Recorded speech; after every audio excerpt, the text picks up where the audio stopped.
So my alarm went off at 9:30 this morning, and I woke up, naturally, and then I blinked. It just so happens that this blink lasted 25 minutes.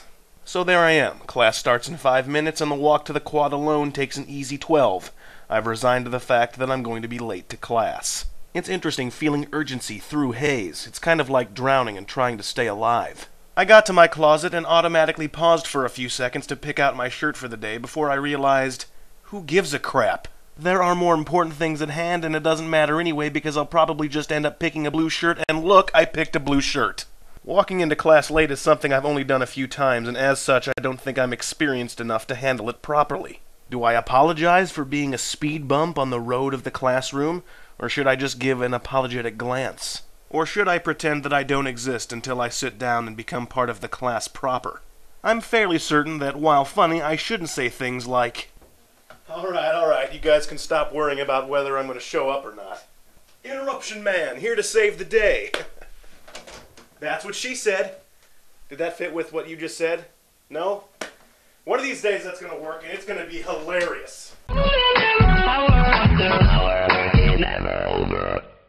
Good afternoon, butt kickers. It's October 24, the 297th day of 2011, which means that 110 years ago today, Annie Edson Taylor became the first person to go over Niagara Falls in a barrel.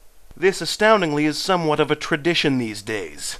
Every once in a while, a crazy person decides that his or her life lacks excitement, and like most people, he equates the acquisition of excitement to doing something incredibly stupid. Some people ride skateboards over burning oil slicks, some people tattoo Weird Al onto their back, and some people ride a barrel off of Niagara Falls. So presumably the first step is acquiring an appropriate vessel in which your feat of rash inanity will be performed.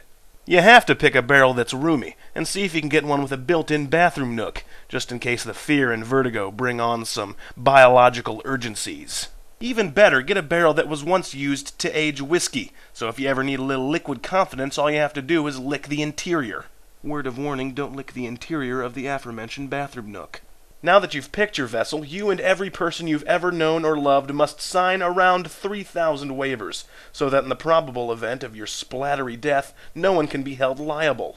See, I didn't even know you could sue nature for being dangerous, but people have tried and succeeded, like with the famous Supreme Court case, Merriweather versus Nature. If memory serves, the court ruled in a 7-2 vote that it's unconstitutional for an earthquake to take place during a bris. But I digress. The barrel escapade must be both structurally sound and legally sound. And then, heck, it's go time. As you tumble down, wondering what on earth possessed you to do this, just remember, you're reenacting a tradition. Now, this Annie Edson Taylor back in 1901 wasn't reenacting squat. She was just a crazy 63-year-old woman who apparently had a fever dream she wanted to make a reality. I leave you with her immortal words, which she uttered after stumbling, delirious and bloodied from her barrel. No one ought ever do that again. Until tomorrow, I'm Griff, and I'm still talking.